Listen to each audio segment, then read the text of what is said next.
Hey guys, this is the Josh Reese Show. I appreciate you guys for finding this YouTube channel. Hopefully you will enjoy this.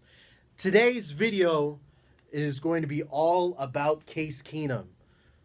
So if you don't enjoy Case Keenum, or you'd rather not listen to me rant and rave about just how special he could have been with the Houston Texans, feel free to watch one of my other videos on this channel. I have a lot of other videos talking about the Astros and Rockets. If maybe that's your preference, feel free to check that out. But before we get into the videos, I'd like to give you a plea and tell you to please follow my friends over at Countryside Massage here in Conroe, Texas. They are linked below. Give them a follow or like, a Facebook like. They are supporters of the Josh Reese Show, and I am supporters of them. I like everything that they do over there, and give them the like. But today, it's about Case Keenum. Case Keenum was the man, and the Texans ruined him. Wasn't all his fault. So everyone's thinking right now, why the hell are you talking about Case Keenum in 2017? Good question. Let me first start by saying, it wasn't my fault. I promise. I didn't want to talk about Case Keenum this year. But whenever he comes up, I have to defend him. It's just my job. It's not something I enjoy doing, but it's something I have to do. When there's Case Keenum slander, I feel it's my job to correct people and show them the light. And this week, Ben Dubose, buddy of mine, podcaster buddy of mine, love Ben, love all the work that he does, but he knows exactly how to push my buttons. And he tweeted me this week this link that SI wrote, and it was rating the backup quarterbacks in the NFL. And this SI person, I can't remember the name of him for the life of me, Dummy McDummy Pants, rated Ryan Mallett ahead of Case Keenum. Who does that? Who in their right mind puts Ryan Mallett ahead of Case Keenum in anything? If you're going to put Ryan and Mallett in front of Case Keenum in most alarms missed in your lifetime, most planes missed in your lifetime, sure, put Ryan Mallett ahead in that list. That's fine. Case Keenum, 1,000,000 times better of a quarterback than Ryan Mallett ever has been, even in his college career. Case Keenum, 1,000,000 times better than Ryan Mallett has been ever in his damn career. Case Keenum, Texans quarterback, 1,000,000 times better than Ryan Mallett has been in his entire Texans career.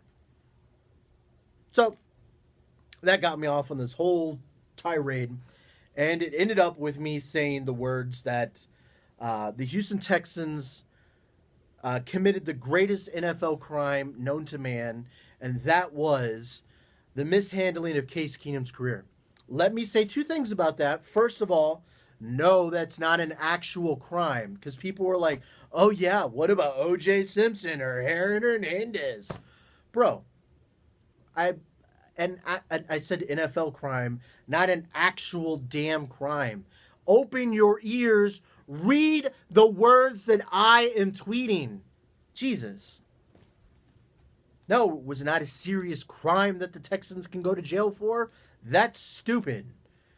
But it was a crime of epic proportions because it set the Texans franchise back a couple years.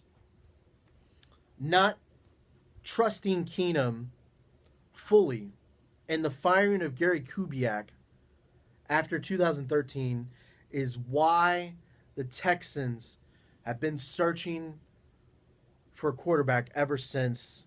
Maybe this year with Deshaun Watson, they might have found something. But, I mean, in all honesty, that's still a couple years away from figuring out if that's something that's going to work or not. Case Keenum should have been the bridge from Matt Schaub to the next era of the Texans. Case Keenum was ready to take that role and that leap, that step with the Texans, and it would have been a very good run had Keenum been here, had Gary Kubiak never have left. We might have, Houston, Texas might have been blessed with an NFL championship had the two stayed together, united for a couple years and continued to develop. Texans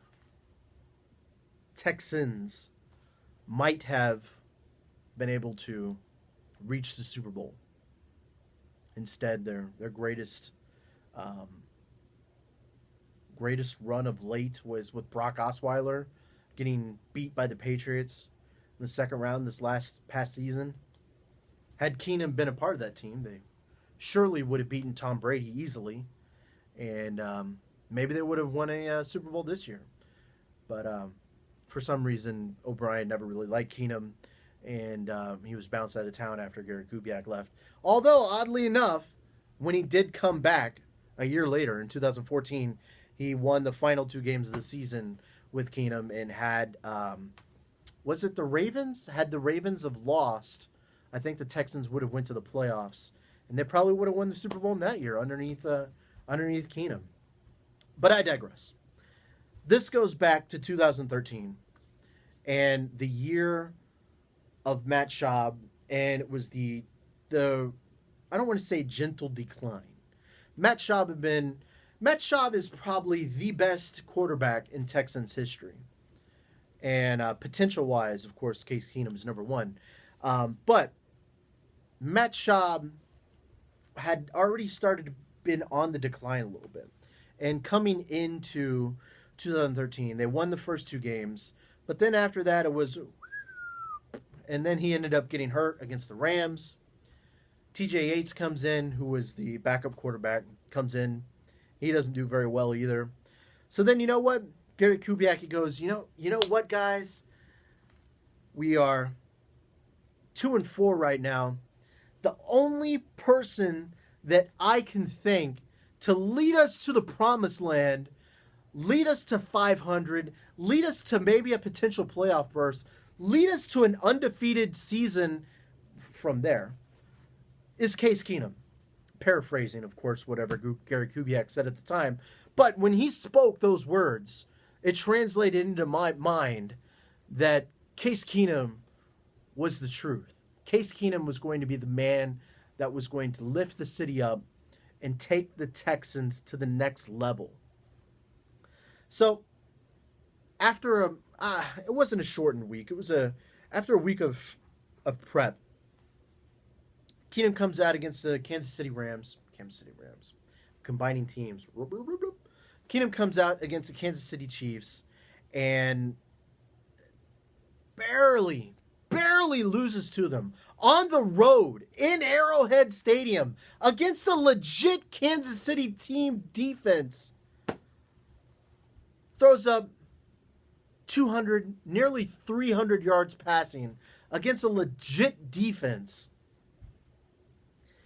Barely loses. They have the bye week. You're feeling pretty good about yourself. You're going, damn, that Case Keenum didn't look too damn bad against the Kansas City Chiefs, and that was with barely any preparation beforehand. So, after a week off in the bye week, he comes off against the Indianapolis Colts, and he lights the Colts up. Throws 3 touchdowns to Andre Johnson in the first half. Everything is smooth sailing. You're going, you know what? Gary Kubiak was right. This Case Keenum guy, he is the answer for the Houston Texans. Everything's happy smiles. Until halftime hits. Gary Kubiak goes down, and that's pretty much it. After halftime, Gary Kubiak carted off to the hospital. Wade Phillips is in.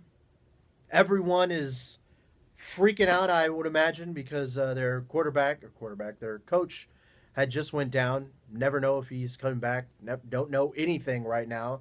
You just know that you had a head coach going into the game, and at halftime he's gone, and now your defensive coordinator is your new head coach. So, understandably, the offense struggles, and the Colts rally back to end up winning 27-24, barely beating the Texans. You'll notice a theme. Follow that up, Texans go on the road, barely lose against the Arizona Cardinals, 27-24. Come back home the next week. They barely lose again to the Oakland Raiders, 28-23. Puts up nearly 400 yards passing. What else can Keenum do? Barely losing to teams, putting up these ginormous, astronomical passing yardage numbers. By the way, this is with no Arian Foster. Arian Foster ended up getting hurt as well. So Keenum is doing all this with Ben Tate running the ball. And we all remember Ben Tate. Ben Tate was not a very good running back. Granted, he did have Andre Johnson, DeAndre Hopkins. But without Arian Foster, teams are just locking down. Hey, run the damn ball. It's fine. Please run the ball. What teams are not allowing is Case Keenum to throw. And yet he's doing pretty well. He's ended up, against the Indianapolis Colts, he throws for 340 yards. Against the Cardinals, 150. Against the Raiders, 340. Against the Jaguars, 140. He's putting up a decent amount of yards. The Jaguars one is the one that stands out. Jaguars are not that good of a team. Not really sure why I was not able to do very well against the Jaguars. But then after that game, the Texans are 2-9 on the season, and they pretty much just go into not tank mode, but it just really wasn't the same after that. And of course, we all remember how the season ended. Whole staff gets tossed out. Keenum gets bounced out of town. And that was pretty much it for the Texans. But the thing that I had the problem with the most is that Keenum showed you. He showed you enough during those runs where he had to work with Wade Phillips at head coach, Rick Dennison as your offensive coordinator. He was the offensive coordinator all year long, but it was really Gary Kubiak who is the offensive coordinator of that team. And once you lose the offensive coordinator, you got another guy running totally different thing than what Kubiak is running. Run first, I would imagine. Hard to remember exactly what went down back then, but it was run first. So it's easy to think that anyone would have had as unlucky as a stretch as Keenum had in 2013. Any other quarterback, aside from Tom Brady, Peyton Manning, whatever, but any other quarterback, they would have lost games too. Case Keenum, going into that season, I remember I spent my time many games and many a training camp. Spent my time watching a lot of practice. And you know what? The one thing that stood out to me all year long during the off season was, you know what? Case Keenum, better quarterback than Matt Schaub, T.J. Yates. You know what? Case Keenum, if they gave him a chance, he might do a pretty good job. And you know what? He did do a pretty good job. Unfortunately, as I mentioned, as soon as Kubiak went down, Case Keenum's career pretty much went with him. And it's unfortunate because I really honestly do believe had Kubiak had stayed healthy, had Keenum have stayed healthy, Kubiak does not get fired at the end of the season. They still might have won. I doubt they would have won. Oh, for the rest of the year. Finished what, 2-14? 2-14. Probably would have won a few more games. Keenum probably would have looked a little bit better. Texans in the next season finally start getting in defense, because if there's one thing the 2013 Texans were, they were not very good in defense. They just weren't. I mean, those were the Justin Tuggle, the Darrell Washington. That was before you had Kareem Jackson and Jonathan Joseph. I mean, you had J.J. Watt, and that was about it. Whitney Merciless, you had Whitney Merciless, but it was before the Whitney Merciless that we know now. The Texans' defense was not very good back then. So, I mean, they were not set up to really give a quarterback the right amount of field position and the right amount of turnovers, the right amount of just damn near luck to win games. You needed Tom Brady for the 2013 Texans to win any damn games at all. And for whatever reason, just wasn't meant to be, I guess. But I made this video to hopefully explain why I feel that I believe that Case Keenum is much better than people remember him for. People remember Case Keenum as, oh, he's that undrafted quarterback that the Texans had that went 0-8. He was horrible. He was awful. No. He had horrible and awful situation, and he made the best of it. He did about as good a job as anyone could do, as anyone could have expected from him. Case Keenum was phenomenal. And it is sad that duo was not able to continue for a few more years. Gary Kubiak, for whatever reason, knew the right buttons to hit with Case Keenum. That game against the Chiefs and that half against the Indianapolis Colts, those were what Case Keenum could have been. And it's unfortunate that you never really truly got to see that stretched out over an entire year. And while it's not entirely the Texans' fault, as I did tweet out, it was the greatest mismanagement of all time, it's not entirely the Texans' fault. I mean, after that season, especially with Gary Kubiak ending up going down, you just had to go on a fresh start. And unfortunately, Bill O'Brien, for whatever reason, just likes the type of quarterbacks that he likes. And they are not Case Keenum style quarterbacks. They're big and they're tall. Ryan Mallett, Brock Osweiler.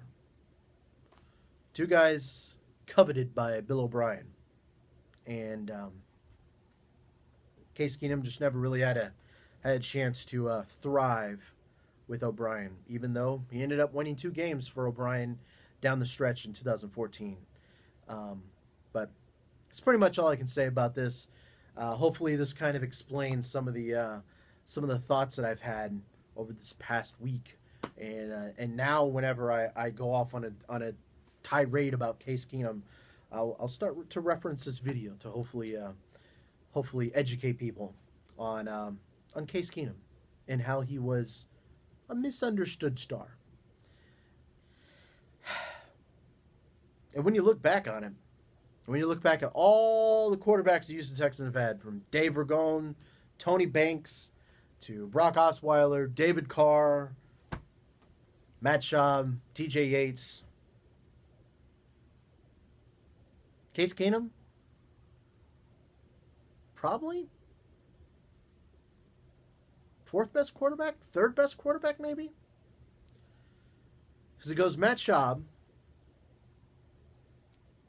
Matt Schaub did have a lot of good years. David Carr. That's just because it is what it is. I mean, and then TJ Yates? Case Keenum.